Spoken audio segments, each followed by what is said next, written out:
Hello, अस्सलाम वालेकुम। अस्सलाम वालेकुम। आवाज़ आ रही है आप लोगों को? जी सर। वालेकुम अस्सलाम सर। उसामा मैसेज कर दें सबको, आ जाएं जल्दी से वो लोग।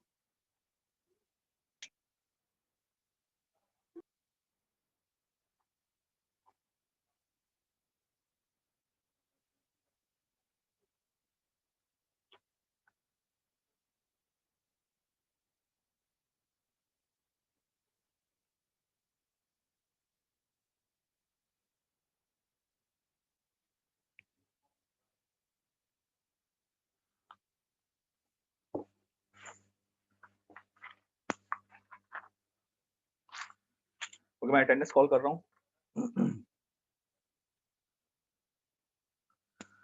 उमैर अब्बास, उमैर अब्बास नहीं है। Shahryar, Javeria, Javeria, Haseeb, present sir. Sunila, present sir. Ata, present. Sufiyan Anees, Sufiyan, Ahmed Daniyal, Ahmed Daniyal, Hamza, present sir. कौन प्रेजेंट? हमजा। किसने लगवाई है अभी? सर वो मेरा बात लग गई, मेरा आवाज डिस्कनेक्ट हो गया था। हमजा नहीं लगी। सर मैं अहमद प्रेजेंट हूँ दानियाल, हमजा। अहमद दानियाल और सुफियान अनीस, ये एब्सेंट है दोनों? ये एब्सेंट है, ठीक है। तैमूर जमान, दानियाल कुरैशी, माज Akhtar, Arsalan Ahmad, Arsalan Ahmad, Ahmad Shahzad, present sir. Wasif, present. Abdul moist, Abdul moist, Abdul मुगनी, Abdul मुगनी, Muzammil Babar,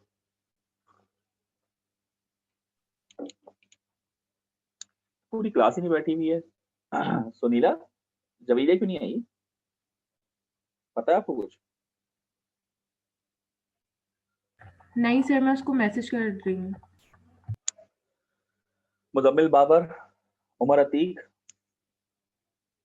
Saud Ahmad. अभी क्लास के बाद मैं अटेंडेंस नहीं लगाऊंगा किसी की। नहीं आए आप लोग तो ठीक है, आपकी मर्जी है। Okay, section B. Section A से कोई रहा तो नहीं? सर वो मेरा बास। मेरा पास, ठीक है। सेक्शन बी, नौफिल मुस्तफा, नौफिल, नौफिल मुस्तफा नहीं है। Munib Ahmed, Munib Ahmed, Ahmed Ali, present sir. अहमद अली, कौन? अहमद प्रेजेंट। अली, जी सर। ईजान अहमद, ईजान, ईजान, ताज मोहम्मद, हमजा हक, हमजा हक, खतीजा, प्रेजेंट। मीजान, मीजान, नबिया, नबिया, सहर, सहर, उसामा, प्रेजेंट सर। कबीर, कबीर नहीं है। Nawal Junaid,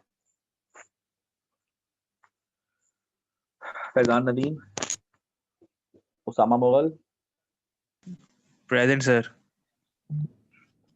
Hasan Alam, Hassan Alam, Aurangzeb, Naimullah, present sir. Sharjeel, Sharjeel, Tehreem, present. Ali Ammar, Humais Anwar, Humais, नहीं है। सागर, सागर लवारी। Present sir. अली अहमद, अली अहमद नहीं है। Nauman, present sir. Isam, present. Ahmed Shah, Ahmed 468,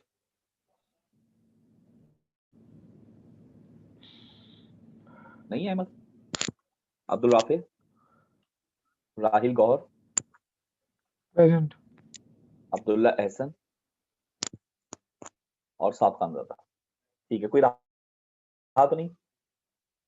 section B हो गए सारे? ठीक है, सेक्शन ए सेक्शन बी दोनों में से हो गए। कोई रहा है तो अभी बता दें, इसके बाद अटेंडेंस नहीं होगी। सर 0416। माज अख्तर, यस सर। और कोई? Sir 0419 sir. ठीक है, और कोई? चलिए स्टार्ट करते हैं अपनी वर्किंग। स्लाइड में लगाता हूँ। लास्ट क्लास में हम लोगों ने एम्पलीफायर स्टार्ट किया था और उसका एक मॉडल हमने कर लिया था, ठीक है। और एक न्यूमेरिकल हम लोग कर रहे थे, वो न्यूमेरिकल में आपकी स्क्रीन पे लगा देते हैं। आज हमने इंशाल्लाह ये चीज एंड करनी है जी। भाई स्लाइड दिख रही है आप लोगों को? हेलो जी सर। भाई, साथ में इंटरेक्ट करते रहिए। अच्छा इसमें सोनिया हमने कितना कर लिया था काम? और सेक्शन बी में भी आई थिंक बराबर थे। उसामा, यहीं पर थे ना हम लोग? Yes sir. ठीक है, तो हमने इसकी डीसी एनालिसिस परफॉर्म कर ली थी मुकम्मल तौर पे? जल्दी से बताइए। Yes sir. डीसी जी सर सर, वो मॉडलिंग सेट कर रहे थे। अच्छा ये बताओ, डीसी कर लिया था तो मैं यहाँ पर वैल्यूज लिख लेता हूँ, मुझे आप लोग लिखवाएं, मेरे पास नहीं है। जीएम क्या निकला था?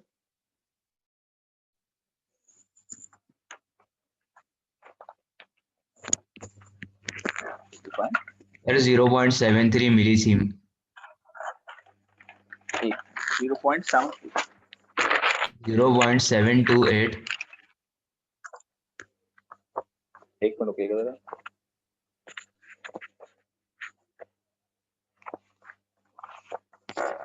हाँ 0.728 मिलीसीमन। मिलीसीमेंस, ठीक है। Yes sir. यही वैल्यू सबके पास आई थी? चेंज तो नहीं आई किसी की?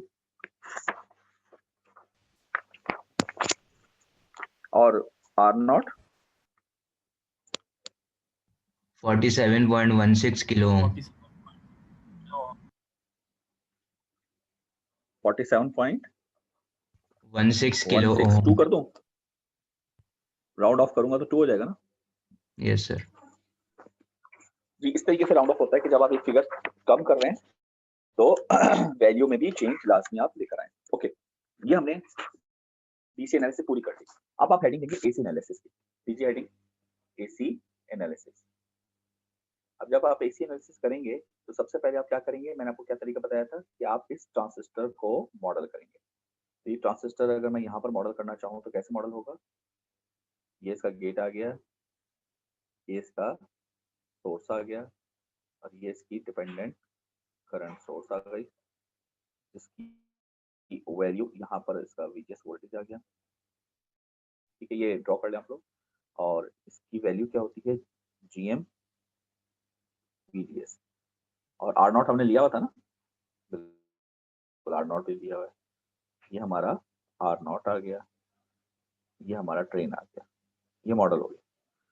अब ड्रेन के बाद, अच्छा मैंने जगह थोड़ी कम छोड़ दी, ड्रेन के बाद दो चीजें आ रही है, आरडी और आरएल। देखें, एक तो आरडी आ रहा है, ग्राउंड के साथ जाकर लग गया, ठीक है। दूसरा दूसरा आप देख रहे हैं ये कैपेसिटर लगा है। कैपेसिटर में हमने लास्ट क्लास में क्या पढ़ा था? इसी के लिए हम इसको शॉर्ट तस्वुर करेंगे। तो ये शॉर्ट हो गया और ये आरएल आ गया, ये मेरे पास आ गया आरएल, ये मेरे पास आ गया आउटपुट वोल्टेज वी नॉट। ठीक है जी। अब जरा गेट पर आइए। गेट पे हमारे पास क्या चीज लगी हुई है? देखिए जरा, गेट पर सिर्फ सप्लाई है। तो मैंने इतना उस तरफ बना दिया सर्किट यार, वहां पर इतना शॉर्ट हो गया, तो क्या कर सकते, भी आ गया। और एक ये रजिस्टर भी आ रही है यहाँ से, इसकी वैल्यू है यानी ये कितना, क्या नाम है इसका, आर जी। जी बताएं। अच्छा एक रह गई चीज, सोर्स। सोर्स को क्या किया हुआ है हमने, ग्राउंड किया हुआ। जी ये यही मॉडल है।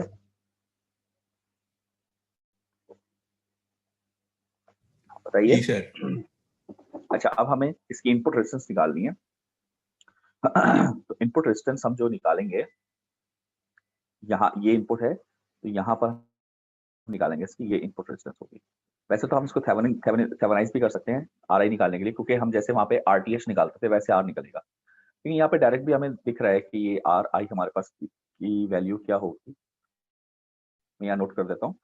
यहाँ से क्या कोई भी रेजिस्टेंस कहीं पर भी होता है वो वहाँ का वोल्टेज और वहाँ के करंट का रेशियो होता है। तो यहाँ का जो करंट है वो जाहिर सी बात है वो आगे तो जानेगा, क्योंकि ओपन सर्किट तो सारा कहाँ जा रहा होगा, इस तरफ। तो यहाँ पर हमें क्या दिख रहा है, एक तो दिख रहा है आर जी प्लस सीरीज में, और उसके बाद ये 3 रेजिस्टर्स पैरेलल में दिख रहे हैं। चेक करें क्या ये पैरेलल में है। ये हमारे पास r naught parallel R D parallel are l आ जाएगा। जब आप इसको सॉल्व करेंगे तो आर आई की वैल्यू हमने लास्ट टाइम शायद निकाली भी थी, ये आ रही है मेरे पास। जरा चेक करें आप लोग।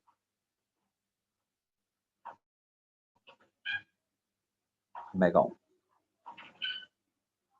ये हमारा आ रहा है। जी सर। ठीक है। अच्छा इसके बाद दूसरी चीज हमने क्या निकालनी थी, वोल्टेज गेन। वोल्टेज गेन क्या होता है, वी आउट ओवर वी आई, यही होता है। बताइए वोल्टेज गेन सही लिखा मैंने भाई, वोल्टेज गेन सही है भाई। Yes sir. अच्छा अब जरा वोल्टेज गेन अगर हम चेक करें तो यहाँ से कौन सा करंट आ रहा है, करंट भी बना देते हैं जो यहाँ पे जाएगा। इसका हमने क्या नाम रखा था, आई आई। इनपुट करंट यही है ना जो कि निकल के आ रहा है, आई आई, ऐसे ही है। तो अगर मैं इनपुट वोल्टेज देखूं तो इनपुट वोल्टेज मेरे पास क्या है बताइए। इनपुट वोल्टेज, क्योंकि ये इनपुट वोल्टेज डिनोमिनेटर में आएगा, ये इनपुट वोल्टेज है, तो देखा जाए तो VGS के पैरेलल में आ रहा है। तो आप कह सकते हैं कि इनपुट वोल्टेज VGS के बराबर भी है। और दूसरी चीज वही ऊपर वाली question, I I into are I, ये है इनपुट वोल्टेज।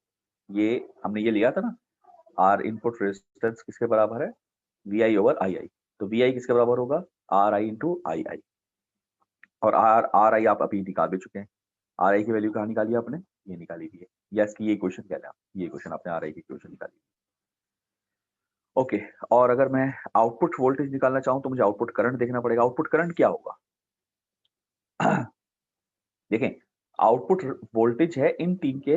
अगर मैं यहाँ पर कलर डिफरेंट कर दूं आपको दिखाने के लिए, ये देखें ये तीन है वो रेसिस्टर जिनके across voltage are V naught कहलाता है।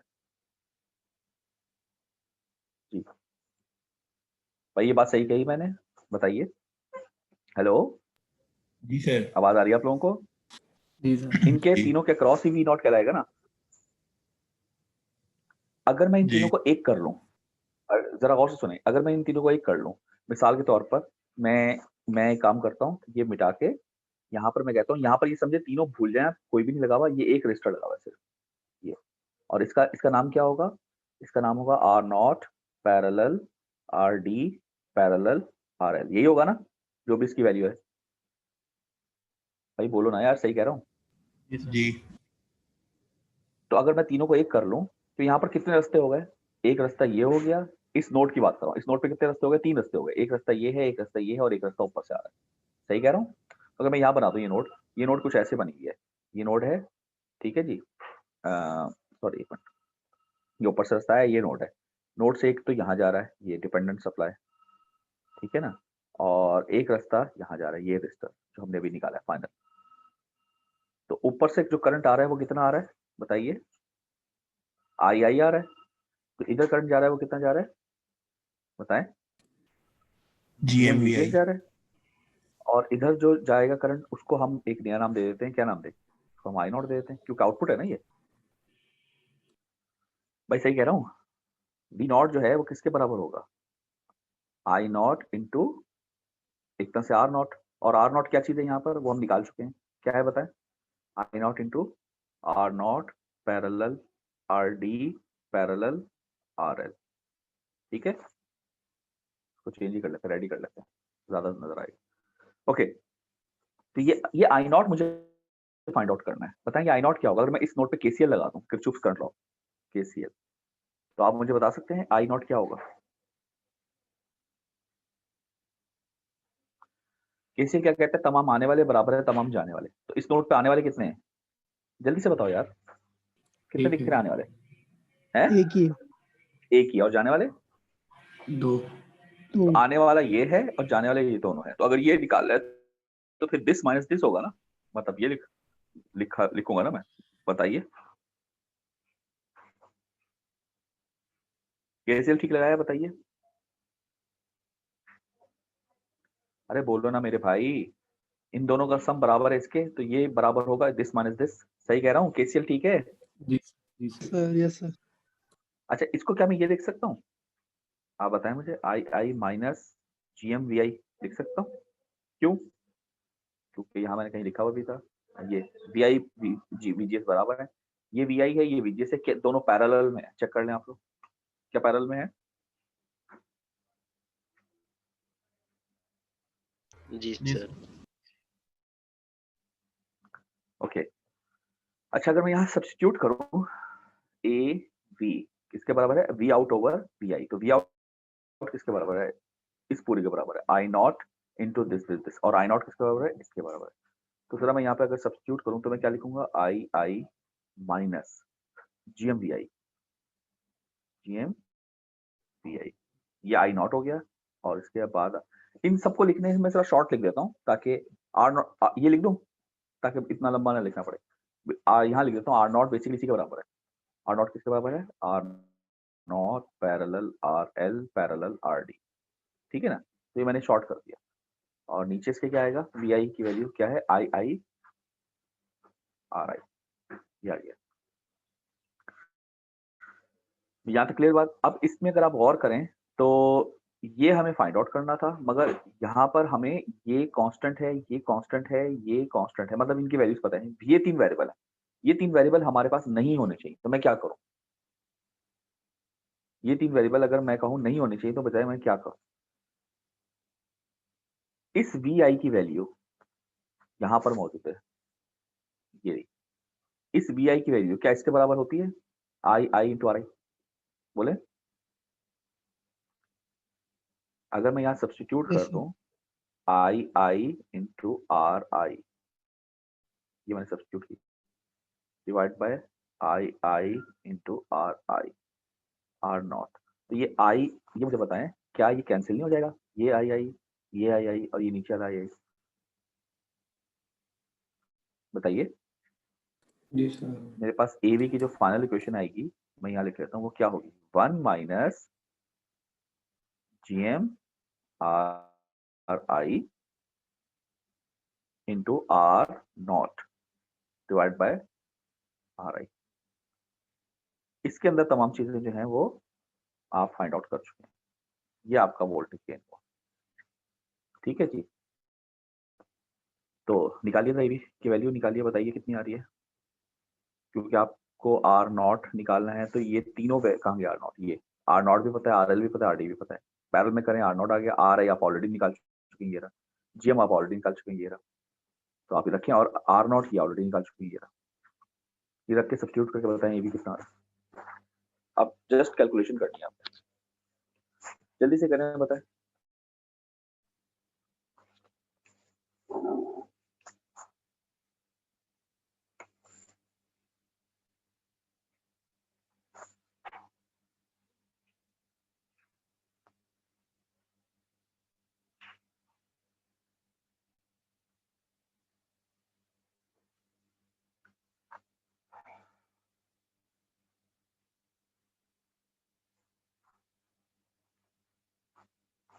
जी,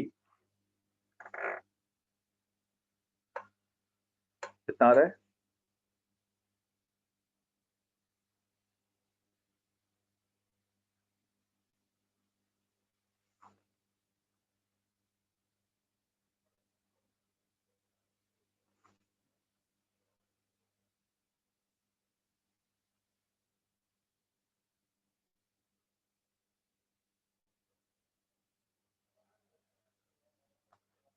जी कितना आ रहा है माइनस 3.29। अच्छा बाकी लोग बताएं ये ठीक है माइनस साइन तो बिल्कुल आना चाहिए 3.29 माइनस यूनिट क्या हुआ इसका 3.43। जी माइनस 3.43 चलो करीब ही है यानी मैं इसको ये ले लेता हूँ A B equal to minus 3.3 unit क्या होगा इसका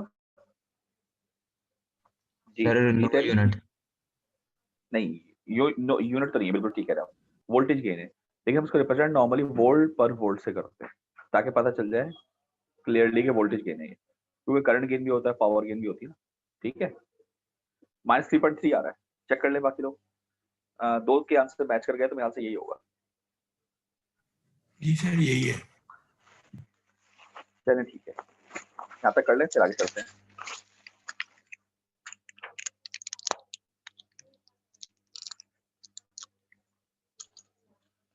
रब कर दो इसको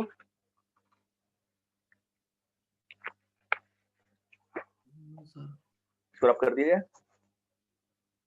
नो सर। बता ही नहीं रहे बस मैं रब कर रहा हूँ नो सर। जी बोले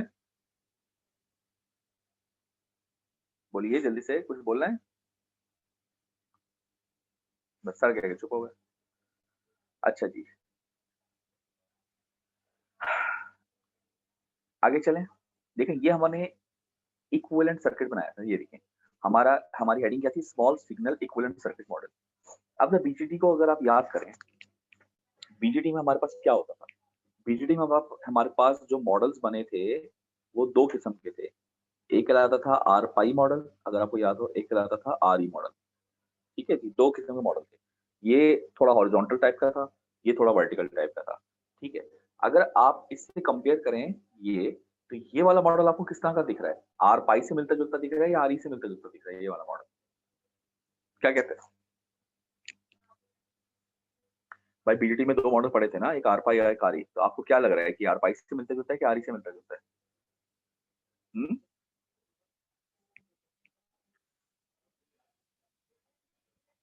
बताइए या मुझे लग रहा है आज सो रहे हो आप लोग सारे के सारे क्लास लेने के मूड में नहीं हो उसामा मुगल जी उसामा सर। मुगल जी जी सर। क्या सवाल पूछा है मैंने सर ये आर ई से मिलता है। आर ई से मिलता है इससे जी सर। नहीं गलत ये आर पाई से मिलता है अगर आपको याद हो आर पाई मॉडल कुछ ऐसा था ये आर पाई का रजिस्टर था बेस टू एमीटर और ये हमारे पास सोर्स थी ये आर नॉट था जी उसामा याद आया कुछ ये मॉडल आर पाई नहीं था जी सर याद आ गया। और आर ई मॉडल तो कुछ ऐसा था ये बेस किया और यहाँ पे आर ई आ रहा है सॉरी जी याद आ गया जी सर याद ये मॉडल हमारा किससे मिलता है आर पाई से मिलता है तो इसी तरीके से हम मॉसफेट में भी हम एक मॉडल बनाना चाहेंगे जो कि वर्टिकल मॉडल हो क्योंकि कुछ मैंने जैसे बताया था आपको जगहों पे वो आपको फायदा देगा और अभी आप देखेंगे ज्यादातर जगहों पे फायदा आपको यही मॉडल दे रहा होगा जो अभी हम बनाएंगे तो आप हेडिंग दीजिए equivalent T model of MOSFET क्योंकि टी किस्म का होता है तो हम टी मॉडल बनाने जा रहे हैं equivalent T model of MOSFET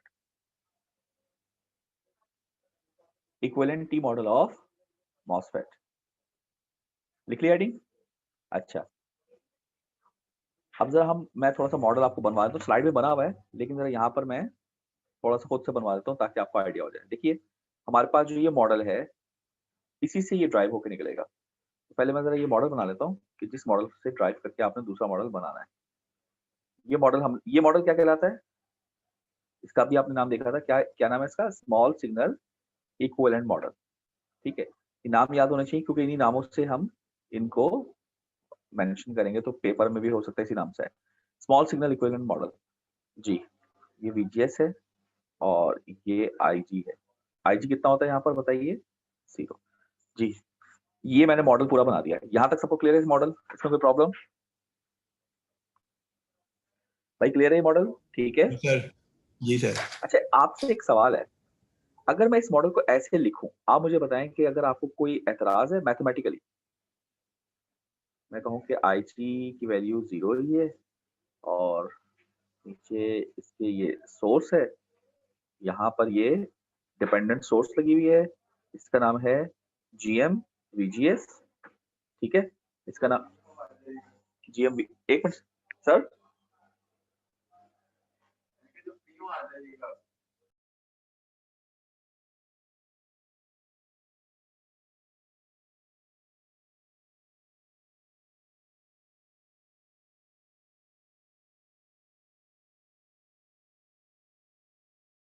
हाँ हेलो हेलो, आवाज आ रही है? जी यस सर। सर। अच्छा, मैं ये कह रहा था कि अगर मैं इसको ऐसे कर दूं तो आप मुझे बताएं कि कोई प्रॉब्लम मैथमेटिकली?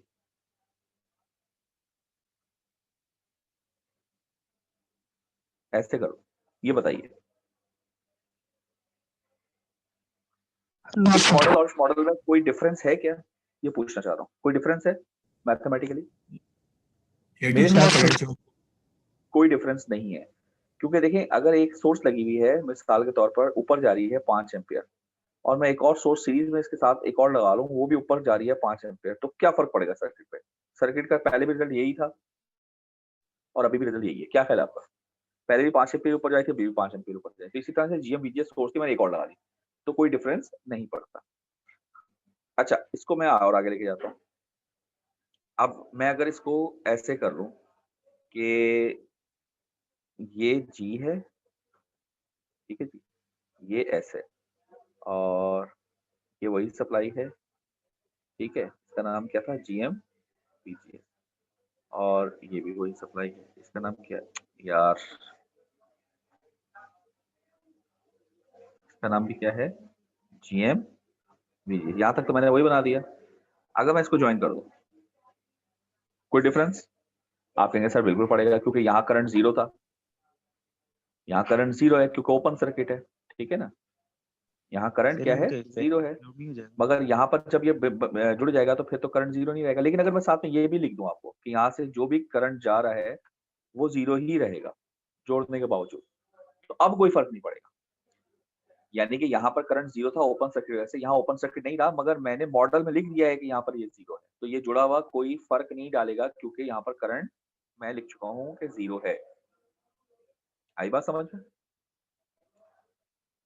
फिर अगर मैं इसको ऐसे कर दूं, ये वाली ब्रांच को मैं अगर सीधा कर दूं लाइक दिस, ये आ गया GM VGS, इसको मैंने यूं खड़ा कर दिया और ये मेरे पास क्या है? गेट टर्मिनल हो गया, जिसके अंदर मैं लिख दिया है। अच्छा, अब ये मॉडल में हमेशा साथ लिखना लाजमी हो गया क्योंकि आप जोड़ चुके हैं इसको। अगर आप ये नहीं लिखेंगे तो बात गलत हो जाएगी। ये वही पुरानी से आ गई। ये कितना है? GM VGS, ये सोर्स है और ये VGS का पोटेंशियल है जी। यहाँ तक क्लियर बात? यहाँ तक कोई प्रॉब्लम? जल्दी से बताइए भाई, जल्दी से बता दीजिए, यहाँ तक कोई प्रॉब्लम? सर सर दोनों करंट जब एक डायरेक्शन में होंगे तो उनका इफेक्ट कैंसिल आउट नहीं होगा? यार ये मुझे बताओ, ये 5 एम्पियर, ये 5 एम्पियर, यहाँ पे रिजल्ट 5 एम्पियर होगा कि 0 एम्पियर होगा? निसम 5 होगा बताओ, शायद, लेकिन समझ क्या नहीं कहते हो? आया। 5 होगा शायद। सर जब दोनों सेम है एक तो हम मिनट एक चीज मीसम को जवाब देने दो। मीसम, 5 एम्पियर, इसका रिजल्ट मैं आपसे पूछ रहा था कि 5 एम्पियर होगा या 0 होगा, क्या कहते हैं आप? सर मुझे 0 लग रहा है, लेकिन पता नहीं 5 कैसे होगा। आपको 0 लग रहा है? मैं यही तो पूछ रहा हूँ, इसका क्या होना चाहिए? आप क्या कह रहे हैं? 0 एम्पियर होगा,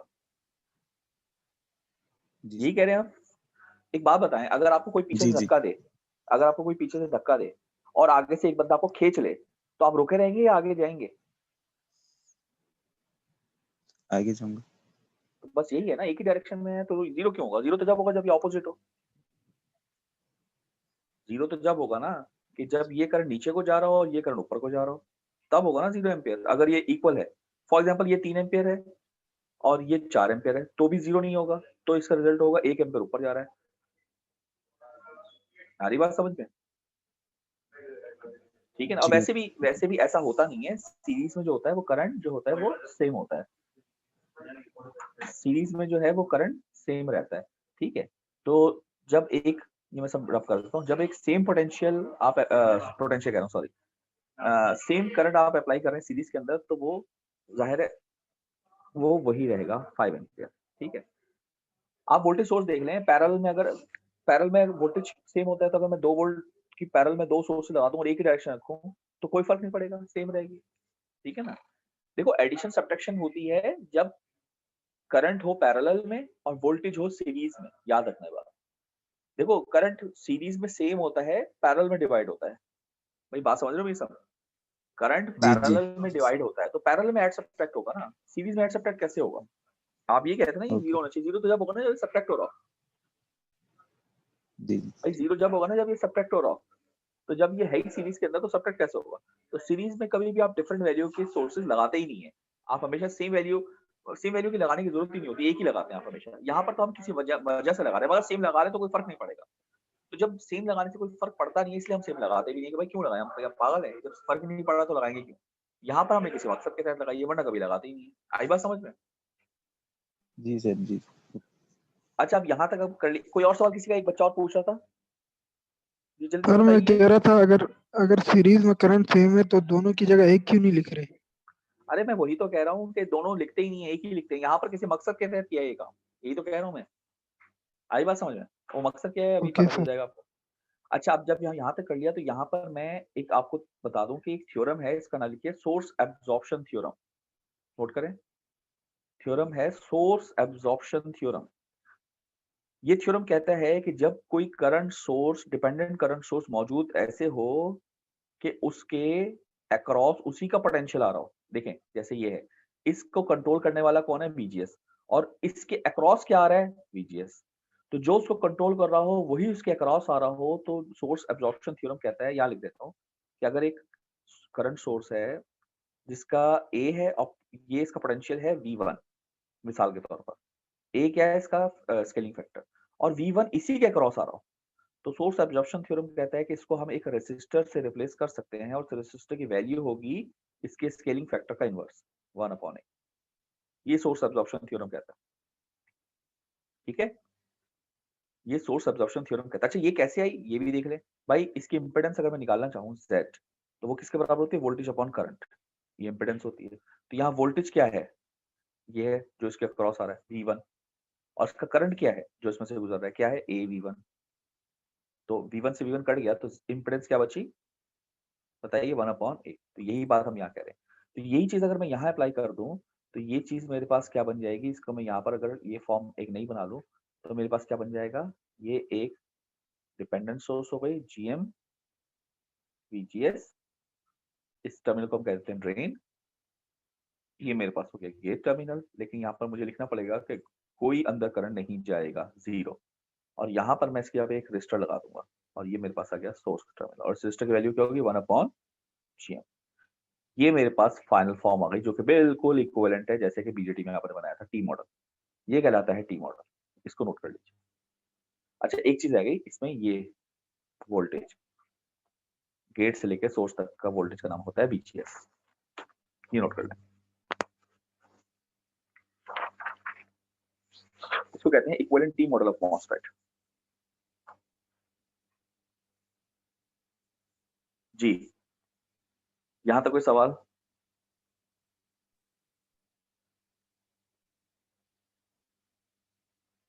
सर वो थ्योरम दोबारा से बताइएगा। सोर्स एब्जॉर्प्शन थ्योरम ये कहता है कि अगर कोई डिपेंडेंट सोर्स मौजूद हो और यानी वोल्टेज कंट्रोल करंट सोर्स हो, और जो वोल्टेज कंट्रोल कर रहा है वो उसी के क्रॉस आ जाए, तो उसको एक रेसिस्टर से रिप्लेस करते हैं, कर सकते हैं सिंपली। और ये हमने प्रूफ की बात यहाँ पर, ये देखें कि ये अगर एक सोर्स है और इसकी वैल्यू है AV1 और V1 इसी के क्रॉस आ गया, तो इसकी वैल्यू 1/A हो जाएगी। इसकी वैल्यू 1/A हो जाएगी, रेजिस्टर की वैल्यू कैसे हो जाएगी ये हमने यहाँ पे प्रूफ किया कि इंपेडेंस बराबर होता है वोल्टेज अपॉन करंट। वोल्टेज है ये जो इसके क्रॉस आ रहा है V1, तो करंट है ये AV1, तो ये रखेंगे तो बचेगा क्या? 1/A। तो Z क्या आ गया? 1/A। तो एक रेजिस्टर से रिप्लेस कर सकते हैं, उसकी वैल्यू होगी 1/ स्केलिंग फैक्टर। अब यहाँ पर अगर देखें आप तो GM VGS में GM स्केलिंग फैक्टर है, VGS कंट्रोलिंग है, तो ये VGS है और VGS ही इसके क्रॉस आ रहा है, तो आपने इसको एक रेजिस्टर से रिप्लेस कर दिया और उसके स्केलिंग फैक्टर को इन्वर्स कर दिया 1/GM, ये इसकी वैल्यू हो गई। तो याद करें आपका जो बीजेटी का मॉडल होता था उसमें आप RE से बनाते थे, यहाँ पर RE आता था, और आर ई किसके बराबर होता था? आई थिंक याद है किसी की वैल्यू उसकी? आर ई की मुझे भूल गई, अल्फा अपॉन जीएम थी? नहीं नहीं, आर ई वैल्यू याद है किसी? कोई क्वेश्चन जो हमने ड्राइव की थी? हाँ, अल्फा अपॉन जीएम ही थी, सही कह रहा हूँ मैं, यही थी ना? बताइए, किसी को याद है आप लोगों में से? आर ई जो हमने बीजीटी में निकाला था वो अल्फा अपॉन जीएम, मेरी याददाश्त के मुताबिक ये आ रहा है। जी सर, अल्फा अपॉन जीएम थी। बिल्कुल ठीक है। और यहाँ पर हमारे पास जो आर आ रहा है, इसमें आर ई जैसा जो आर आ रहा है वो 1 अपॉन जीएम है। तो देखो मजे की बात आप देखें, बड़ी मजे की बात है। देखें बीजेटी में अल्फा अपॉन जीएम था तो वहां पर भी जीएम आ रहा है, यहाँ पर 1 अपॉन जीएम है तो यहाँ पर भी जीएम आ रहा है। और अगर आपको याद हो कि बीजेटी में अल्फा जो होता है वो अप्रोक्सीमेटली 1 होता है, याद है आपको? क्योंकि अल्फा की वैल्यू जो होती है वो 0.999 जी कुछ सर। इस तरह से होती है। तो ये कितनी जबरदस्त इक्विवेलेंसी बन रही है बीजेटी और मॉसफेट की, कि 1 अपॉन जीएम है और ये अप्रोक्सीमेटली 1 अपॉन जीएम है। अच्छा, बीजेटी अप्रोक्सीमेटली 1 अपॉन जीएम क्यों है? यानी अल्फा 1 कब होगा मॉसफेट का, सॉरी बीजेटी का? आप खुद सोचें, अल्फा किसके बराबर होता है? Collector current upon emitter current. तो ये 1 कब होगा? जब ये दोनों करंट क्या हो जाए, बताएं? अरे बोलो ना यार, बराबर हो जाए ना। तो ये दोनों करंट बराबर कब होंगे बताइए? यहाँ लिख लेता हूँ, कहाँ लिखूं? यहाँ लिख लेता हूँ। ये दोनों करंट बराबर कब होंगे? जब बेस करंट क्या हो जाए? 0 हो जाए। तो यहाँ पर यही तो है, ये इसका गेट करंट 0 है, इसका गेट करंट 0 है, तो इसके ड्रेन और सोर्स दोनों बराबर हैं, तो ये 1 आ गया। इसमें बीजेटी के अंदर बेस करंट 0 होता नहीं है, तो ये दोनों बराबर होते नहीं है, तो ये थोड़ा सा फर्क होता है, 1 होता नहीं है, तो ये 0.99 होता है, अप्रोक्सीमेटली 1 होता है, तो ये फर्क है बीजेटी मॉसफेट में। लेकिन डेरिवेशन के अकॉर्डिंग आप देखें कितने जबरदस्त तरीके से हमने उसको बराबर ही निकाल लिया, 1 अपॉन जी। यहाँ तक बात क्लियर सबको?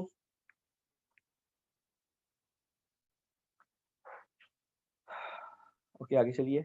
ये देखिए, ये हमने ड्राइव किया था, ये टी मॉडल आ गया, टी इक्विवेलेंट सर्किट मॉडल। ये इन्होंने ये पूरी डेरिवेशन दिखाई है, बुक में है आपके मौजूद। ये पहले सर्किट था, फिर उससे हमने ये बना लिया जिसमें हमने एक डबल सोर्स लगा दी, इसलिए मैंने आपको अलग से करके दिखा दिया।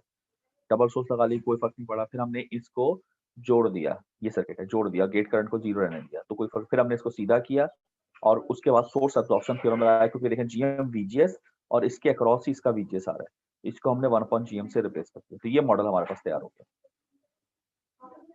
ठीक है, ये पूरा पेज दिखाया हुआ है, देखें पहला एरो से दूसरा, एरो से तीसरा और एरो से चौथा, ये हमारी फाइनल स्टेज आ गई। तो जो हमने अभी बनाया वो यही बनाया है। जल्दी से बताइए, कोई सवाल? ओके, आगे चलिए। अच्छा, इसके अंदर हमने आर नॉट नहीं लिया अभी तक, जैसे हमने वहां आर नॉट भी तो आ सकता है ना, तो आर नॉट के लिए ये सर्किट है, ये इजाफा हो जाएगा, ये देखिए, ये आर नॉट आ गया। ये दो सर्किट बने हुए, आप ये पहले वाले देख लें, क्योंकि ये और ये एक ही चीज है, मगर आप ये वाला देख लें क्योंकि हमें इसी को सॉल्व करना है। हमने अभी भी यही बनाया, gm vgs, vgs 1 upon gm r naught, drain to source होता है तो ड्रेन टू सोर्स लगा दिया, ये देखिए आर नॉट आ गया। तो इसका मतलब जब लैम्डा को कंसिडर नहीं कर रहे होंगे तो ये वाला सर्किट लेंगे, ये जब लैम्डा को कंसिडर कर रहे होंगे तो ये वाला सर्किट लेंगे। इसका मतलब चैनल एंड मॉड्यूलेशन नेग्लेक्टेड, ये वाला सर्किट, ये कौन सा आ गया, ये वाला circuit, channel and modulation neglected, और चैनल एंड मॉड्यूलेशन कंसिडर करेंगे with consideration of channel and modulation, तो ये वाला सर्किट। यहां तक नोट कर ले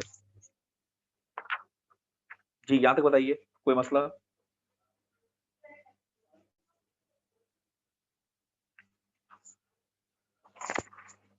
जल्दी से बताएं, एनी प्रॉब्लम? ओके, आगे चलिए। अच्छा, अब ये है कि कौन सा मॉडल कहाँ अप्लाई करें, तो याद रखें कोई भी मॉडल कहीं पर भी अप्लाई कर दें काम हो जाता है, मगर कुछ प्रॉब्लम हमारे पास होती है, कुछ चीजें मुश्किल हो जाती है। तो एक शुरू की क्लासेस के लिए, यानी आपका जो लेवल है, जब पहली दफा कोई बच्चा एम्पलीफायर पढ़ रहा होता है तो उसके आसानी के लिए हम ये कह देते हैं कि यार जब सोर्स डायरेक्टली ग्राउंडेड हो एसी मॉडलिंग के अंदर, गौर से सुनिएगा, जब सोर्स डायरेक्टली ग्राउंडेड हो एसी मॉडलिंग के अंदर तो आप पहला मॉडल इस्तेमाल करेंगे, small signal equivalent circuit model. और अगर सोर्स ग्राउंडेड नहीं है तो फिर आप टी मॉडल इस्तेमाल करेंगे, जो कि आपके सामने बना हुआ है, ये लिख लीजिए। अगर सोर्स डायरेक्टली ग्राउंडेड है तो आप क्या इस्तेमाल करेंगे, स्मॉल सिग्नल इक्विवेलेंट मॉडल, जो कि आपने पिछले क्वेश्चन में किया था। अच्छा, पिछले क्वेश्चन में क्यों किया था जरा चेक करते हैं, क्या सोर्स डायरेक्टली ग्राउंडेड की है? क्या दिख रहा है सर? सोर्स डायरेक्टली ग्राउंडेड है,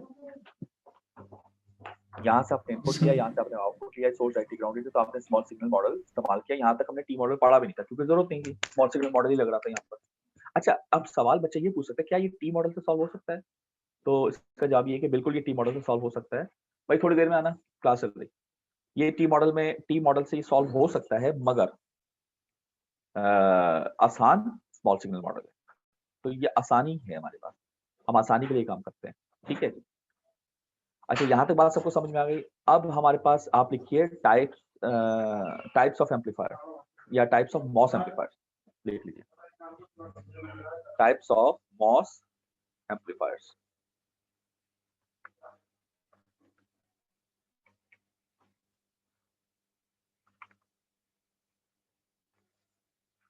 लिख लिया? पहली टाइप लिखिए, पहली टाइप लिखिए। हेलो, आवाज आ रही है आप लोगों को? जी सर।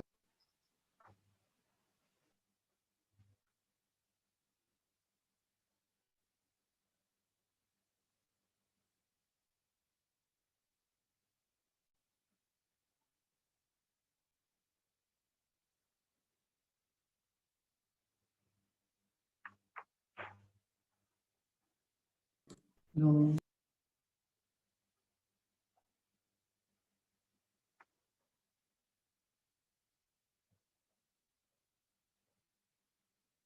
हेलो, आवाज आ रही है? मेरे पास आवाज नहीं आ रही बिल्कुल। हेलो, लो यस सर, आवाज आ रही है? सर अब आ रही है। मैं कहाँ तक सुना था आप लोगों ने? मैं टाइप्स ऑफ एम्पलीफायर बोला था, आवाज आई थी? सर सिर्फ टाइप ऑफ एम्पलीफायर की आवाज आई, इसके बाद कुछ नहीं आई। अच्छा, लिखिए देयर आर 4 टाइप्स ऑफ, ये जनरल बात करो या लिखिए generally there are 4 MOS amplifier types. Generally there are 4 MOS amplifier types. Number 1 common source amplifier. Number 1 common source amplifier. Number 2 common source amplifier with a source resistance. Common source amplifier with a source resistance. Number 3 common gate amplifier. Common gate amplifier. And number 4 क्या होगा बताइए? Number 4 क्या होगा? Common drain amplifier. Drain. चलो ये तो बड़े आसानी से बता दिया, लेकिन मैंने आपको एक बात बताई थी कि कॉमन ड्रेन या कॉमन कलेक्टर था जैसे बीजेटी में, तो उसका एक और मशहूर नाम था। वो मशहूर नाम बताएंगे आप, क्योंकि जैसे कॉमन ड्रेन है वैसे कॉमन Emitter कलेक्टर भी है। follower. Emitter follower. जबरदस्त, very good very good very Emitter. Good, याद है यार आप लोगों को, खुशी हुई। तो क्या था वहां पर, जरा दोबारा बताएं, बीजेटी में क्या नाम था? Emitter follower. बिल्कुल ठीक। तो सोचिए जरा मॉसफेट में क्या नाम होगा उसका? Drain follower. दोबारा बोलो, क्या कह रहे हो? Sir drain follower. ठीक है। सोर्स। भाई ये बताएं कि एमीटर का इक्विवेलेंट यहाँ पर ड्रेन है? एमीटर का इक्विवेलेंट ड्रेन होता है? सोर्स है सर। सोर्स होगा सर, सोर्स। सोर्स फॉलोअर होगा। तो फिर ड्रेन क्यों कह रहे हैं आप? एमीटर का इक्विवेलेंट यहाँ पर सोर्स है, तो फिर क्या होगा? Source follower. Source follower. तो लिख लीजिए common drain amplifier oblique source follower. और यहाँ पर मेन आपको बुक्स में सोर्स फॉलोअर का नाम ज्यादा मिलेगा। ठीक है जी, यहाँ तक लिख लिया आप लोगों ने? अच्छा, अब पहली हेडिंग दीजिए कॉमन सोर्स एम्पलीफायर। हेडिंग दे कॉमन सोर्स एम्पलीफायर।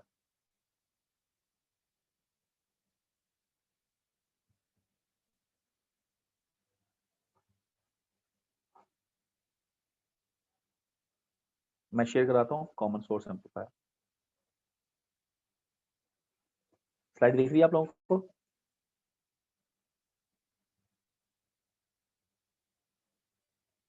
जी स्लाइड दिख रही है?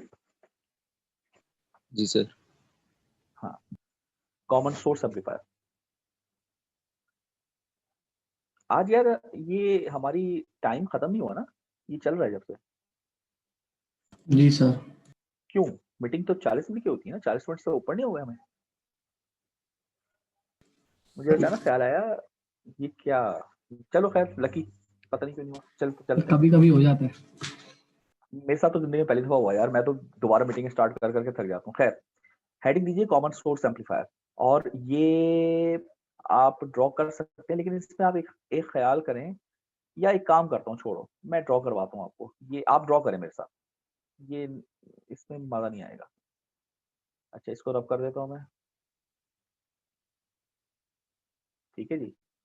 हेडिंग दे दी कॉमन सोर्स एम्पलीफायर, लिख ली हेडिंग दे दी आप लोगों ने?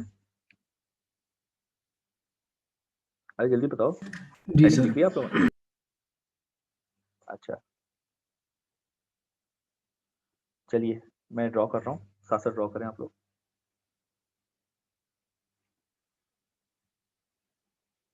ये आरडी होगा, इसको बल्कि पहले आप कर लें वी, ये आरडी है,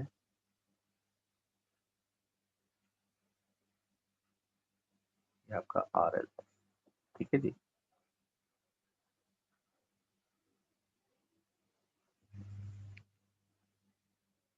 यहाँ पे आपका एम्पलीफायर ट्रांजिस्टर आ जाएगा।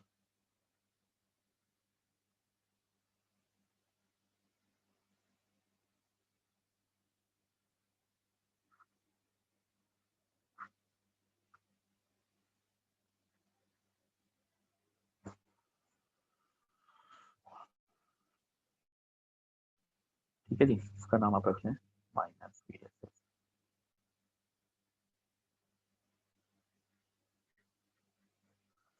ये गेट आ गया, और गेट पर ये आपका रेजिस्टेंस आ गया RG कर लें। ये आपका कैपेसिटर आ गया, RS कर लें। ये आपका इनपुट आ गया, बल्कि इसको इनपुट ना करें, VS कर।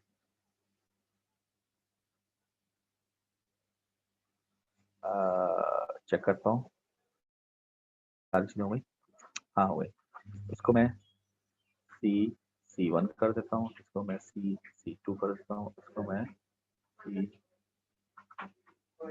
BP कर देता हूँ। ये BP नाम मैंने अपना खुद रखा है, वहां नहीं है, वहां इन्होंने नाम रखा हुआ है CS सोर्स, मैंने BP कर दिया। BP क्यों किया?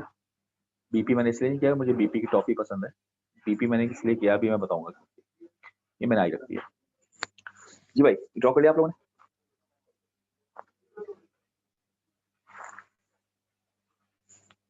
जल्दी से बताइए।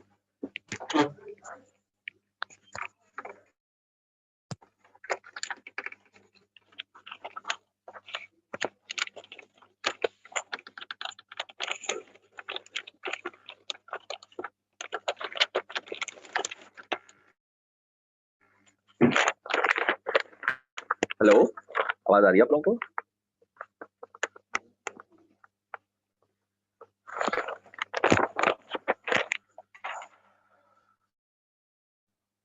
आवाज आ रही है? जी सर आ रही है। जी सर। ड्रॉ कर लिया? जी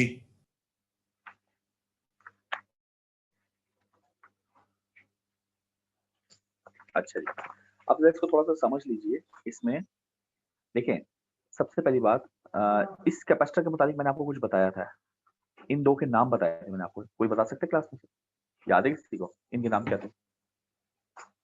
ये दो कैपेसिटर थे। तो ये कपलिंग कैपेसिटर थे ना? वेरी गुड, वेरी गुड, बिल्कुल सही, कपलिंग कैपेसिटर। उनका मकसद क्या था, ये याद है? हाँ, डीसी को ब्लॉक करना और एसी को सिग्नल करना। बिल्कुल ठीक, ये कपलिंग कैपेसिटर्स थे जो कि डीसी को ब्लॉक करते थे। तो डीसी यानी कि इस साइड पर डीसी नहीं जाना चाहिए, और इस साइड पे भी डीसी नहीं जाना चाहिए। ठीक है, वेरी गुड। अच्छा, ये नया कैपेसिटर आ गया, इसका नाम लिख लीजिए, ये कहलाता है बाईपास कैपेसिटर। मैंने इसलिए इसका नाम बीपी रखा है, कहलाता है बाईपास कैपेसिटर। इस इधर भी कैपेसिटर का बेसिक मकसद है डीसी को ब्लॉक करना और एसी को शॉर्ट करके पास करना। और इसमें यहाँ पर इसका काम ज्यादा है, ऊपर वाले में भी दोनों काम है, मगर इसमें डीसी वाला काम ज्यादा है। यहाँ पर हम चाहते हैं एसी शॉर्ट हो जाए। अच्छा, क्यों मैं चाह रहा हूँ? क्योंकि मैं चाह रहा हूँ इसको कॉमन सोर्स एम्पलीफायर बनाना। कॉमन सोर्स में मैंने क्या कहा था कि जब आप एसी मॉडलिंग करेंगे तो सोर्स डायरेक्टली ग्राउंडेड होना चाहिए। तो अगर ये कैपेसिटर मैं लगा रहा हूँ, अगर नहीं लगाता तो यहाँ पर ग्राउंड ही नहीं था, ये ओपन सर्किट हो जाती है सोर्स, क्योंकि जब आप इसको एसी मॉडलिंग करेंगे तो डीसी सोर्सेस किल करेंगे, तो ये करंट सोर्स ओपन हो जाएगी, तो एसी सोर्स तो यहाँ पर ओपन हुई हुई होगी, तो ये काम ही नहीं करेगा। ये कैपेसिटर के थ्रू ग्राउंड मिल रहा है तो ये शॉर्ट हो जाएगा एसी मॉडलिंग में, तो ग्राउंड डायरेक्टली कहाँ जाएगा, सोर्स पर। तो क्या बन जाएगा, ये कॉमन सोर्स एम्पलीफायर। आई बात समझ में? बात समझ में आई? ठीक है। तो आपको समझ में आया कि इसकी अहमियत कितनी ज्यादा है। तो ये पेपर में पूछी जा सकती है इस तरह की बातें, अगर ये ना लगो तो ये एम्पलीफायर बनेगा ही नहीं, इतना अहम है ये एक भी। और आखिरी बात, ये क्या चीज है, तो ये आपको अगर याद हो बीजेडी में जब हमने बायसिंग पढ़ी थी, तो हमने एक तरीका पढ़ा था बायसिंग मेथड में, बायसिंग थ्रू, याद है आपको, करंट सोर्स याद है, बायसिंग थ्रू करंट सोर्स, ये मेथड पढ़ा था ना बीजेडी में। तो ये बिल्कुल वही मेथड लगाया हुआ है, इसमें आपने करंट सोर्स से इसको बायस किया हुआ है। तो इसकी जब डीसी आप एनालिसिस करेंगे, तो डीसी एनालिसिस जैसे अभी आपने सर्किट की थी उसमें करंट सोर्स नहीं थी, तो पूरा सॉल्व करना पड़ा। इसमें आपको सॉल्व करने की जरूरत ही नहीं। इसमें आप क्या करेंगे, ये एक सर्किट है, ठीक है जी, डीसी में कैपेसिटर सारे ओपन कर दीजिए। आप कहेंगे सर ये VSS है, ये RD है, ये डीसी एनालिसिस कर रहा हूँ, ये इसकी VDD है गेट पर, ये इसका RG है, बस ये बनेगा। तो इसमें ड्रेन करंट डायरेक्टली निकल आया, क्या निकला है, आई, क्योंकि जो 5 एम्पेयर है तो 5 एम्पेयर आ गया, 5 मिली एम्पेयर तो 5 मिली एम्पेयर आ गया, आपने डायरेक्टली इसको फाइंड आउट कर लिया। और चूंकि यहाँ पर कोई करंट तो फ्लो कर नहीं रहा, तो इसका यहाँ पर कितना आ रहा है, 0 वोल्ट, तो गेट वोल्टेज भी आ गया आपके पास। तो ये तमाम चीजें आप इस तरीके से इसकी फाइंड आउट कर सकते हैं, ये बहुत आसानी आपकी हो जाती है। ठीक है, मैं जरा इसको रब कर देता हूँ, डीसी एनालिसिस। और फिलहाल हमने सिर्फ एसी मॉडलिंग देखनी है, डीसी एनालिसिस हम कब करेंगे, जब हमें न्यूमेरिकल सॉल्व करना होगा, जैसे भी आया था। न्यूमेरिकल में नॉर्मली हमें सर्किट वैसे ही मिलते हैं जैसे हमने सॉल्व किए, ठीक है जी। तो चलें इसकी हम क्या करेंगे, एसी मॉडलिंग। हमारा मकसद सिर्फ और सिर्फ यहाँ पर क्या है, ये मैं सब रब कर रहा हूँ, एसी मॉडलिंग करना। तो ये बताइए इस पे कौन सा मॉडल लगेगा, स्मॉल सिग्नल इक्विवेलेंट मॉडल या टी मॉडल, जल्दी से बताएं। Small signal. सिग्नल है। अच्छा, कैसे पता चला? सोर्स ग्राउंड से कनेक्टेड है। वेरी गुड, वेरी गुड, ठीक है। अच्छा जी, चलें स्टार्ट करते हैं। सबसे पहले इस मॉसफेट को आपने मॉडल करना है ना, तो मैं यहाँ इसका मॉडल बनाता हूँ, बिल्कुल सेंटर में बनाना पड़ेगा। यहाँ पे ये क्या है, गेट टर्मिनल, नीचे क्या है इसका, सोर्स टर्मिनल। देखें ये बनाने का तरीका होगा, आप लोग भी ऐसे ही बनाएंगे जब पेपर करेंगे, ठीक है जी। GM VGS और VGS इसका वोल्टेज यहाँ पर आ रहा है, ठीक है। इसमें हम R0 को कंसिडर करेंगे, ये ड्रेन आ गया। मॉडल कंप्लीट हो गया, बताइए हुआ कि नहीं हुआ भाई, मॉडल हो गया ना, बोले। अब बताएं सोर्स से क्या लग रहा है, आप कहेंगे कब ये ओपन हो गई और इसको शॉर्ट कर दें, तो मैं डायरेक्टली ग्राउंड लगा सकता हूँ सोर्स के साथ। ड्रेन के साथ क्या लग रहा है, आप कहेंगे ड्रेन के साथ RD है, RD के बाद सप्लाई है, सप्लाई किल होगी तो शॉर्ट होके आगे ग्राउंड है, तो RD के बाद एक ग्राउंड आ जाएगा, ये आपका RD आ गया, इसके बाद ग्राउंड आ गया। और उसके बाद ये कैपेसिटर है तो इसी में शॉर्ट हो जाएगा, और RL है, RL के बाद फिर ग्राउंड है, तो ये शॉर्ट करके आप यहाँ पे एक RL ले दें और ग्राउंड पे, और यही आपका पास आउटपुट वोल्टेज यहाँ पे आप फाइंड आउट कर रहे हैं। गेट पर आए, गेट पर आपको क्या दिख रहा है, RG है, ये मैंने बना लिया। और फिर क्या दिख रहा है आपको, कैपेसिटर, उसके बाद RS, तो वो शॉर्ट हो जाएगा, ये आपका RS आ गया, और ये आपका सप्लाई वोल्टेज आ गया जी। कंप्लीट हो गया मॉडल, यहाँ तक क्लियर बात सबको, जल्दी से बताइए इसमें कोई सवाल है, पूछना है, सर ये बहुत जो इंपॉर्टेंट करंट है, paper source, point of view से बहुत इंपॉर्टेंट है सारे जी। बोले ये जो करंट जी जी। सोर्स थी सर, ये सोर्स के साथ वो कहाँ चली गई सर? जब एसी एनालिसिस करते हैं तो डीसी सोर्सेज सब किल हो जाती हैं, तो जब मैं इसको किल करूंगा तो मैं कैसे किल करूंगा, वोल्टेज सोर्स कैसे किल होती है, शॉर्ट होगा, तो ये शॉर्ट हो जाएगा और इसके आगे ग्राउंड होगा, तो ये मैंने ग्राउंड लगा दिया। और जब मैं इसको किल करूंगा तो ये ओपन सर्किट हो जाएगी, तो जब ये ओपन सर्किट हो गई तो यहाँ कुछ बचा ही नहीं, तो ये सिंपल क्या आ गया, ग्राउंड आ गया। एसी में कैपेसिटर शॉर्ट है, क्लियर? अच्छा जी सर, ठीक है। और कोई सवाल पूछें? अच्छे तरीके से समझ ले मॉडल, क्योंकि ये अप्लाई करने हैं सारे पेपरों के अंदर। यहाँ तक क्लियर बात? आगे चलूं? अब एक बहुत इंपॉर्टेंट बात मैं बताने वाला हूँ, इसको समझ लीजिए। आपको जब भी इस नकल आपको सवाल मिलेगा तो आपको उस पर कम से कम 3 चीजें निकालनी होंगी, लिख लें यहाँ पर। पहली चीज है इनपुट रेजिस्टेंस ऑफ एम्पलीफायर, ये एम्पलीफायर है। दूसरी चीज है आउटपुट रेजिस्टेंस ऑफ एम्पलीफायर, और तीसरी चीज होगी वोल्टेज गेन ऑफ एम्पलीफायर। ये 3 चीजें बहुत इंपॉर्टेंट है, ये तीनों आपको हमेशा फाइंड आउट करनी है, और आपको इसी तरह से डेरिवेशन में करनी है। क्योंकि देखिए डेरिवेशन में जब आप कर लेंगे ना, तो आखिर में अगर इसमें न्यूमेरिकल वैल्यू दे रहे हूँ तो आप न्यूमेरिकल आंसर भी निकाल लेंगे। तो असल चीज है डेरिवेशन। तो सबसे पहले हम पहली चीज निकालते हैं आर इन। अब आर इन निकालने के लिए याद रखिएगा मेरी बात, एम्पलीफायर स्टार्ट हमेशा यहाँ से होता है, यानी सोर्स और सोर्स रेजिस्टेंस एम्पलीफायर का पार्ट नहीं होता। ये बहुत इंपॉर्टेंट बात बता रहा हूँ, ये मैं एरो बना रहा हूँ, ये यहाँ से आपका आर आई आएगा, एम्पलीफायर यहाँ से स्टार्ट हो रहा है। इसकी सिंपल बात है ना कि ये जो चीज है ना दोनों, ये बेसिकली फंक्शन जनरेटर है। अभी जैसे आप लोगों ने साउंड एम्पलीफायर सबने बनाया था, तो साउंड एम्पलीफायर जब आप बनाते हैं तो फंक्शन जनरेटर लगाते हैं। तो फंक्शन जनरेटर को अगर मैं कैवराइज कर दूं तो क्या बचेगा मेरे पास? फंक्शन जनरेटर का वही फंक्शन जनरेटर तो एक बहुत कॉम्प्लेक्स सर्किट है, उस पूरे को कैवराइज करूंगा तो क्या बचेगा? एक सप्लाई और एक सीरीज में रेजिस्टर। तो ये बेसिकली फंक्शन जनरेटर लगा हुआ है। तो आपका जो एम्पलीफायर है वो तो ब्रेडबोर्ड पे बना हुआ है, तो फंक्शन जनरेटर जब आप ब्रेडबोर्ड पे लगाते हैं तो आपका एम्पलीफायर तो ब्रेडबोर्ड से स्टार्ट हो रहा है, तो फंक्शन जनरेटर तो इंक्लूड नहीं होगा ना आरआई के अंदर, क्योंकि आरआई जो है वो इनपुट रेजिस्टेंस है एम्पलीफायर की। भाई बात समझ में आ रही है मेरी, मैं क्या कह रहा हूँ? हेलो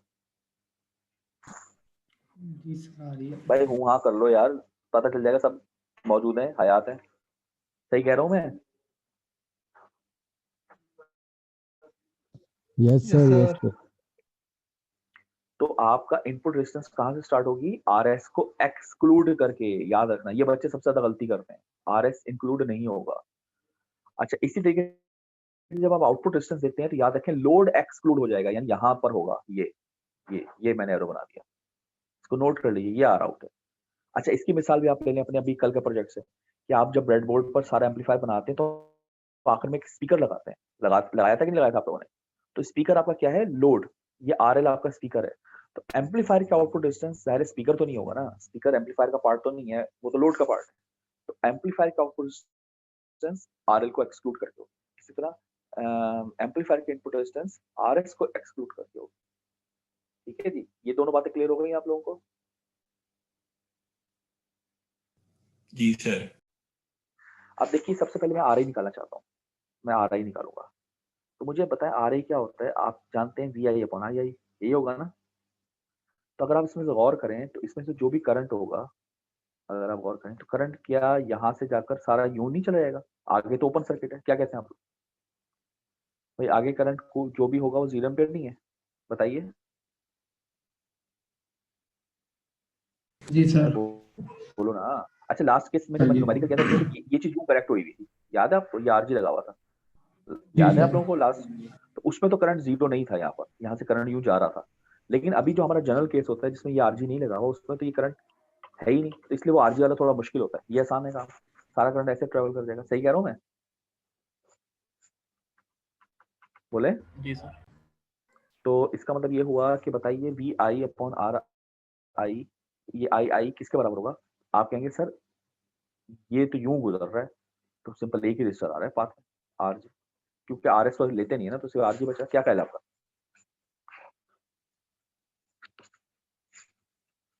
ठीक है।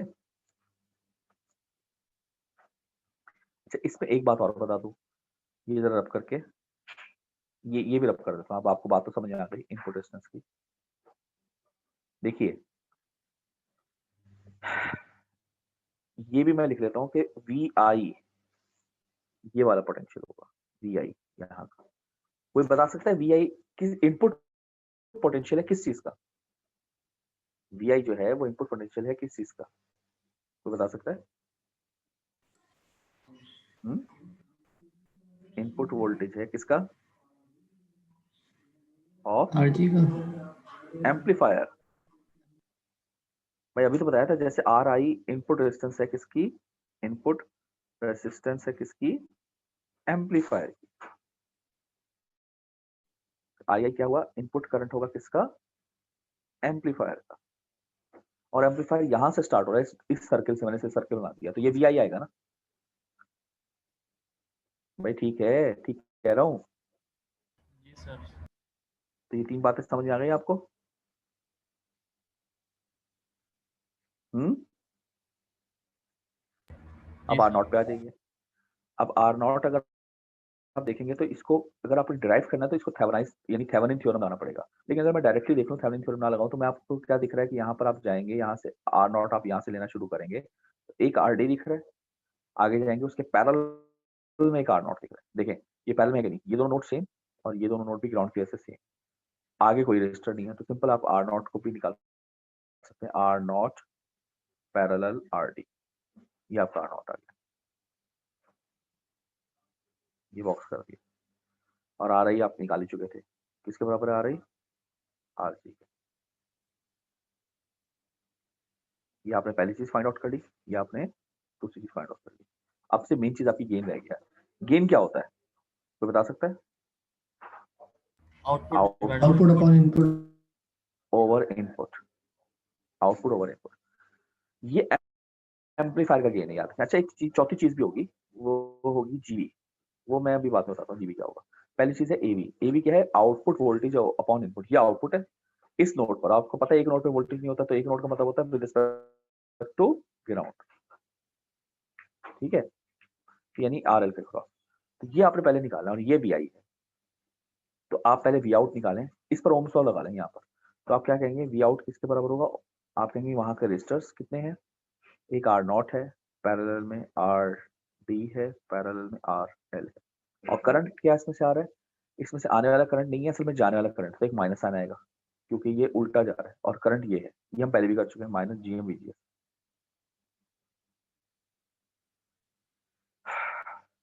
ठीक है जी, यहाँ तक क्लियर बात? अब आप देखें VGS कहीं और भी होगा दिया हुआ, वो ये दिया हुआ है। ये कहाँ से कहाँ दिया? इस नोड से लेकर इस नोड तक, और ये नोड कहाँ है? ग्राउंड पर। और VI क्या है? VI है इस नोड से लेकर ग्राउंड तक। तो VGS और VI पैरेलल में नहीं है, जरा चेक करें भाई। ये VGS की ये नोड और VI की नोड कॉमन, VGS की दूसरी नोड ग्राउंड, VI की दूसरी नोड ग्राउंड, तो VGS और VI पैरेलल में नहीं आ गए? बताइए, तो मैं इन दोनों इक्वल नहीं कह सकता क्या? तो अगर मुझे AV निकालना है, तो AV बेसिकली क्या है? V out over VI। तो मैं कहूंगा minus GM R0 parallel RL parallel RD, और साथ में था VGS डिवाइडेड बाय, और VI की वैल्यू भी क्या है? VGS। तो ये दोनों एक दूसरे से कैंसिल हो गए। तो AV जो मेरे पास आ रहा है वो क्या आ रहा है? Minus GM R0 parallel RD parallel RL। Parallel में कोई भी आगे पीछे देख सकते हैं, तो कोई ऐसा मसला नहीं। ये हमारा वोल्टेज ये निकल आया। ये बताइए भाई, बात पल्ले पड़ी। और आखिर में जीवी है। जीवी क्या है? जीवी है total voltage gain. Total voltage gain क्या होगा? टोटल आखिरी आउटपुट अपॉन पहला इनपुट। पहला इनपुट यहाँ सिग्नल है VS। तो ये अगर आपको फाइंड आउट करना है तो देखें V0 और VI का रिलेशनशिप तो ये मौजूद है यहाँ पर। क्या है? यहाँ लिख देता हूँ, V0 का रिलेशनशिप VI के साथ क्या है? माइनस GM, मतलब यहाँ पर मैं अगर क्रॉस मल्टीप्लाई कर लूँ, ये V0 अपॉन VI है ना, तो V0 equal to this into VI। तो ये R0 parallel RD parallel RL, अगर मैं इसके साथ मल्टीप्लाई VI कर दूं तो ये बन जाएगा। लेकिन आपको चाहिए VS, तो यहाँ VI नहीं चाहिए, आपको VS चाहिए। तो बेसिकली आप VI और VS का ताल्लुक ढूंढने की कोशिश कर रहे हैं। तो ये बहुत आसान है, आप सामने देखेंगे ये रहा, ये VS है, ये VI है, और उसमें से करंट कैसे फ्लो करेगा? एक ही पाथ है, यूं ये करंट फ्लो करेगा। तो एक पाथ, इसका मतलब करंट, तो ये सीरीज सर्किट हो गया। और सीरीज सर्किट में आप वोल्टेज डिवाइडर रूल लगा सकते हैं, ये आपने एलसीएम पढ़ा था कि सीरीज सर्किट में। तो अगर मुझे VI निकालना है तो मैं कैसे लगाऊंगा? RG upon RG plus RS into PS। ये मैं यहाँ सब्स्टिट्यूट कर देता हूँ। अगर मैं यहाँ सब्स्टिट्यूट कर दूँ तो क्या आएगा? Minus GM R0 parallel RD parallel RL, और साथ में आ जाएगा RG upon RG plus R S into V S. अब मैं इसको अगर क्रॉस मल्टीप्लाई करा के यहाँ ले जाऊँ तो ये मैं थोड़ा रब करना पड़ेगा मुझे, मैं ये रब कर लेता हूँ।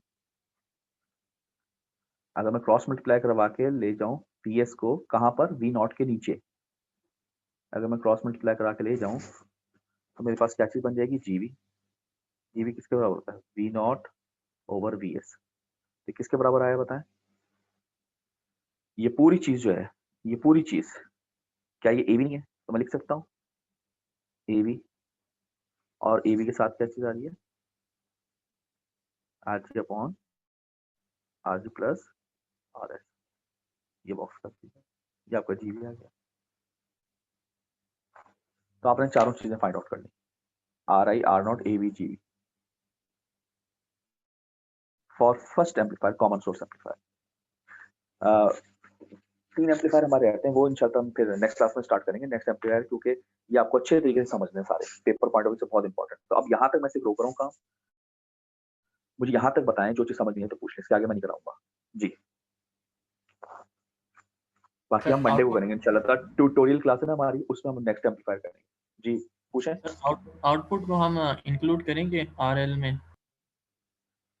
हाँ, आउटपुट को करेंगे हम, आउटपुट को करेंगे, क्योंकि आउटपुट जब आप लेंगे तो वो जाहिर है गेन जब आप लेंगे, गेन निकाल रहे हैं तो आप आउटपुट जब लेंगे तो वो पैरेलल में आएगा तमाम उसमें डिस्टेंस में, तो उसमें आरएल भी इंक्लूड होगा, और जब आप ओवरऑल जीबी ले रहे हैं तो उसमें आरएस भी इंक्लूड होगा, वीएस, सारी चीज इंक्लूड होगा। बिल्कुल सही कह रहा है, सिर्फ ये चीज आर इनपुट रेजिस्टेंस और आउटपुट रेजिस्टेंस में एक्सक्लूड करेंगे आप, बाकी किसी में। ठीक है जी, और कोई क्वेश्चन? ये तीसरी चीज निकाली मैंने, और ये चौथी चीज निकाली जी। जी जी सुनीला सर, जो आपने ट्यूटोरियल क्लास रखी है मंडे को, वो टाइमिंग्स और डीएसए की भी हमारी उस दिन क्लास है ना ट्यूटोरियल की, तो उसकी टाइमिंग क्लैश कर रही है। आप दोनों ने तो पास रख दी है। डीएसए की सर बुरहान की, जी सर। तो सर ने पहले अनाउंस किया था क्या? जी, उनकी मेल भी पहले आई थी। अच्छा, तो आगे पीछे नहीं हो सकती सर की, क्योंकि मैं मेरा मसला है कि फिर आपकी लैब फाइनल स्टार्ट हो जाएगा।